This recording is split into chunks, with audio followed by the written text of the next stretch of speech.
Bienvenue dans ma cuisine, le podcast de Véronique Caron pour Coach Caron. Je suis coach professionnel, superviseur et formatrice. Et depuis ma cuisine, en préparant une recette, je vous partage mes réflexions qui sont au cœur de mon métier. Aujourd'hui, je prépare un poulet façon hamachi, c'est-à-dire, comme on dit au Pays Basque, c'est un poulet dans lequel je vais insérer un morceau de pain gratté à l'ail qui va se propager et donner un goût à la viande. Alors évidemment, ce poulet, c'est un poulet de ferme que que je suis allée acheter chez Curuchet.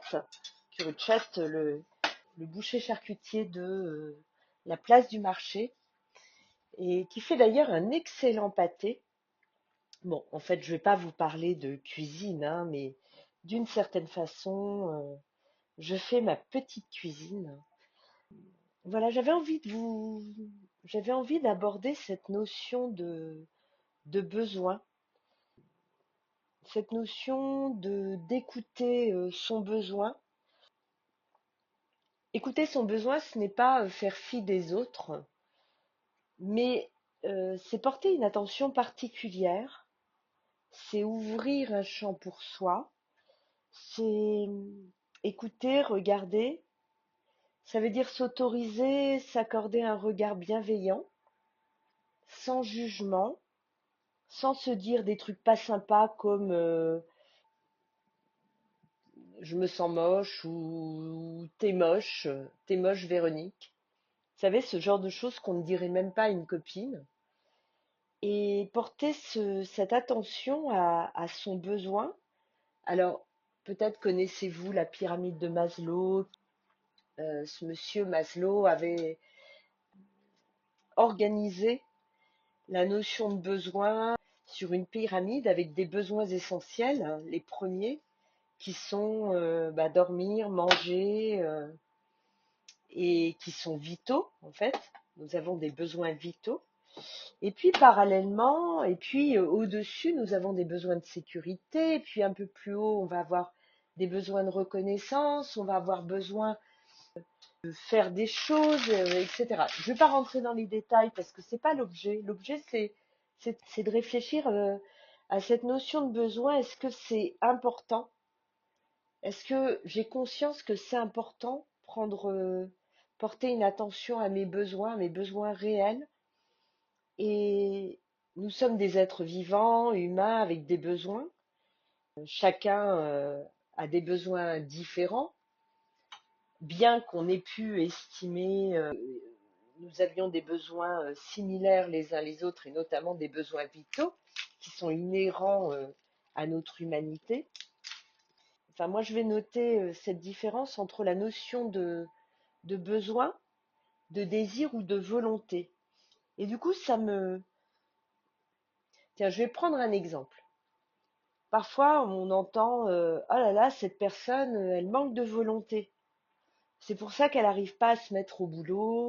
Elle procrastine, mais en fait, si elle avait un peu de volonté, ben, elle procrastinerait pas, puis elle s'y mettrait, quoi, elle bosserait. Et si on prend un point de vue différent et qu'on va questionner cette personne sur son besoin, donc par exemple, c'est quelque chose qu'on peut faire en PNL, hein. On va les questionner d'une certaine façon, en allant chercher peut-être des généralisations, des omissions, des distorsions qui vont faire que la personne, quand elle nous exprime son besoin, en fait, elle va, elle va peut-être nous donner des informations.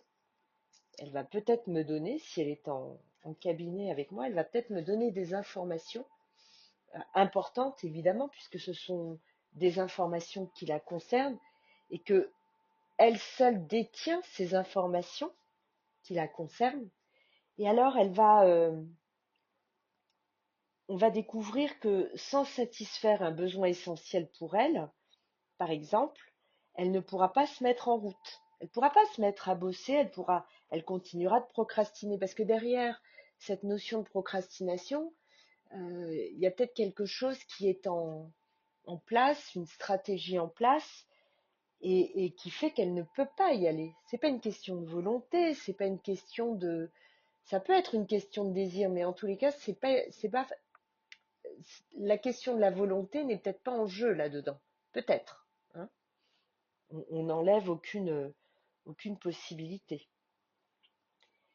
Mais par exemple, elle pourra se mettre en route une fois qu'elle aura répondu à certains de ses besoins ou à un besoin essentiel qu'elle n'a peut-être pas repéré.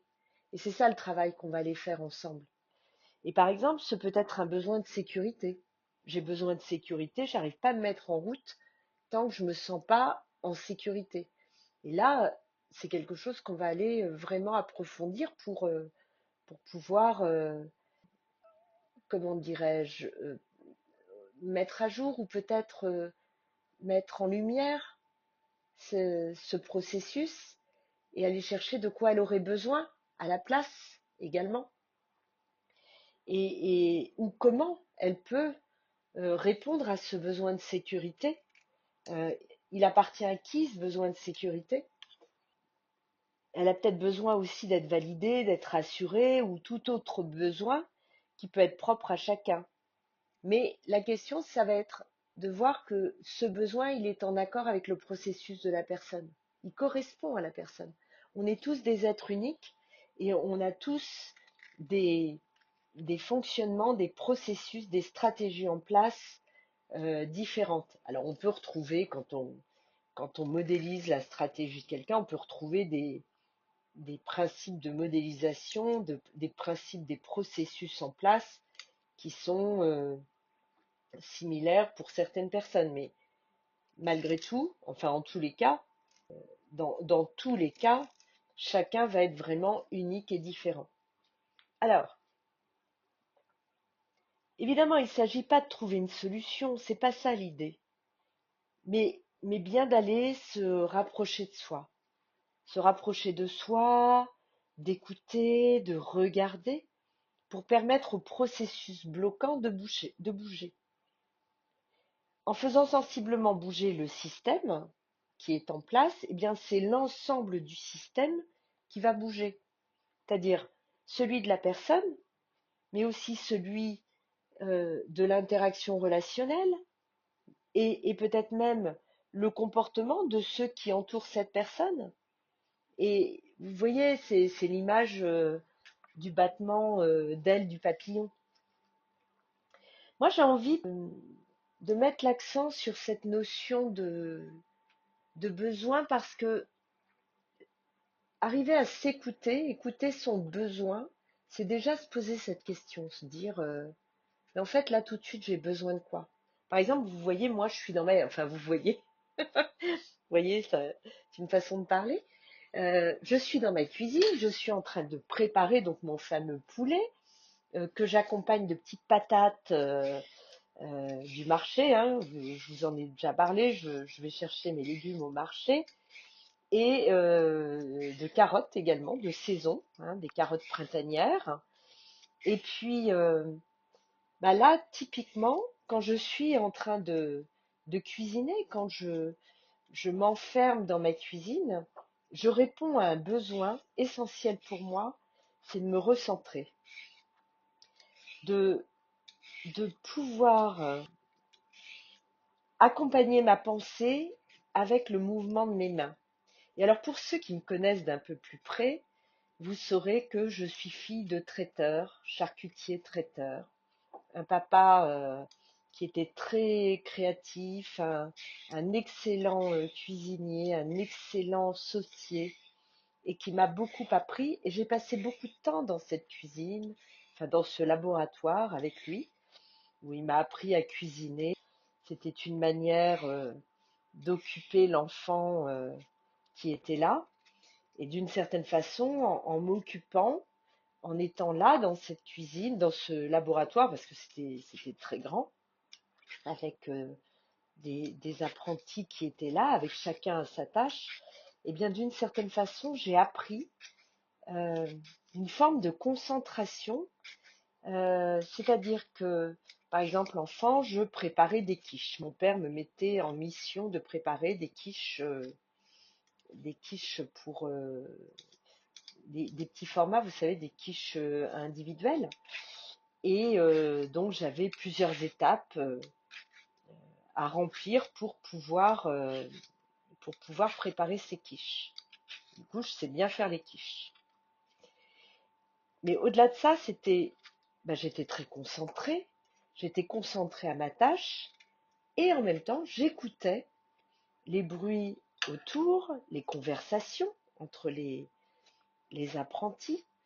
Je réfléchis, ma pensée pouvait se laisser aller et ainsi, j'avais une sorte de, je me sentais bien dans cette cuisine. D'abord, j'étais en sécurité, j'étais avec mon père.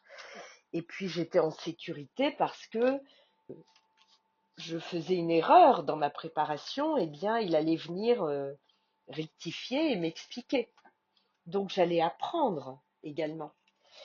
Et quand je me mets dans ma cuisine, avec l'âge que j'ai, avec les années passées, eh bien je retrouve un peu cet état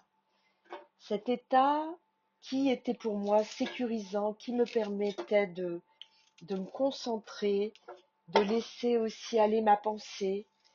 Il y avait une forme de liberté dans cette tâche. Pas la liberté de la tâche, la liberté de la pensée. Et je vous partage ça, pardon, j'ai un petit dépêche-toi qui m'accompagne tout le temps, donc je vais aller très vite et du coup je mange mes mots. Donc j'essaie de faire un effort pour être audible, compréhensible. Et en fait, quand je me retrouve dans ma cuisine, je sais que je viens chercher cette sécurité. Et quand j'étais enfant, eh bien, il y avait des odeurs, il y avait tout ce qui accompagne les sens. Ça sentait bon, il y avait des jambons qui étaient au four. Quand mon père faisait des préparations, c'était très beau. Il préparait des jambons en croûte, il préparait des pâtés en croûte, il préparait des mets et des sauces et des coques au vin et des préparations qui, pour moi, des petits feuilletés aux fruits de mer. Vous voyez, je vous en parle comme ça un peu, c'est ma Madeleine à moi. Mais cette Madeleine, c'est le ressenti, c'est tous les sens qui sont en éveil. C'est le regard, c'est l'ouïe, c'est le, le sens olfactif, c'est le toucher aussi. Vous savez, quand vous préparez une pâte ou quand je suis en train de découper des légumes en ce moment, en vous parlant, il y a une notion de toucher, il y a le regard. On peut s'extasier, par exemple, je suis en train de couper des blettes, de regarder comme, vous vous rendez compte comme la nature fait bien les choses, comme c'est joli. Vous regardez cette tige-là qui mène vers des feuilles, c'est tout découpé, tout dessiné. On pourrait dire que c'est presque un dessin d'enfant. Et en fait, c'est ça que j'ai envie de vous partager, c'est-à-dire qu'à un moment donné, quand on écoute son besoin, moi j'ai besoin de ça. J'ai besoin pour me ressourcer, pour me retrouver, pour me concentrer, j'ai besoin de passer par ma cuisine, de préparer et de préparer également pour les autres, c'est-à-dire que je sais que derrière ça, il y a le don, il y a le partage, il y a des notions, il y a une intention aussi derrière tout ça, et je vais chercher ça chez moi. Je vais éveiller ça. Et quand j'éveille ça, ensuite, quand je sors de ma cuisine, ma créativité, elle est décuplée. C'est-à-dire que mon énergie va être décuplée. Je vais aller travailler ensuite, je vais aller préparer peut-être un bilan, comme ça va être le cas pour cet après-midi, un bilan de coaching pour une de mes clientes. Je vais peut-être aller rédiger un document qui va être utile pour mon activité. Je vais peut-être aller faire de la prospection aussi, peut-être aller appeler une entreprise qui m'a laissé un message. lui parler de ma prestation. Voilà, et mon besoin, il est vraiment servi à cet endroit-là. C'est-à-dire que, par exemple, en passant par ce processus-là, ben, ensuite, je vais aller travailler d'une manière beaucoup plus sereine, beaucoup plus centrée, parce que moi-même, je me serai recentrée. Et voyez comment ça vient chercher dans l'histoire. C'est-à-dire qu'en vous parlant, et véritablement en vous parlant, je prends conscience que oui, je viens rechercher quelque chose qui était sécurisant pour moi. Cette cuisine, ce laboratoire, c'était sécurisant pour moi. Et très longtemps, ça a été sécurisant parce que même à 15 ans, je venais aider mon père et c'était un moment arrêté dans un, un confort et un lieu créatif. Vous voyez? Du coup, j'ai envie de vous dire, et si vous travaillez un petit peu sur c'est quoi votre besoin? C'est quoi votre besoin qui vous fait avancer? Vous voyez, quand on est dans ces moments de procrastination, alors on va aller faire des tas de choses super importantes à côté, hein, on va aller laver du linge, on va aller faire tout ce qui est vraiment, et je blague évidemment, hyper urgent, hein, justement, la réalité c'est que ce n'est pas urgent et ce n'est pas important en tous les cas à ce moment-là, mais plutôt que faire et peut-être se mettre en danger de réaliser, de faire ce qu'on a à faire, eh bien on va aller chercher des substituts, mais on ne va pas aller chercher ce qui répond vraiment à notre besoin. Donc j'ai envie de vous amener à réfléchir peut-être en miroir avec ce que je vous ai expliqué de mon état, de ma façon de faire et de mon histoire de cuisine. Eh bien, j'ai envie de vous dire, et vous, c'est quoi votre cuisine à vous? Et ça me ferait vraiment plaisir que vous mettiez des messages pour me dire, c'est quoi votre cuisine à vous? Voilà, je vous souhaite une bonne journée. C'était le podcast Dans ma cuisine de Véronique Caron pour Coach Caron. Et aujourd'hui, le thème, c'était d'aller travailler ou d'aller observer, hein, d'accueillir avec bienveillance notre besoin. À bientôt sur ce podcast, bien sûr.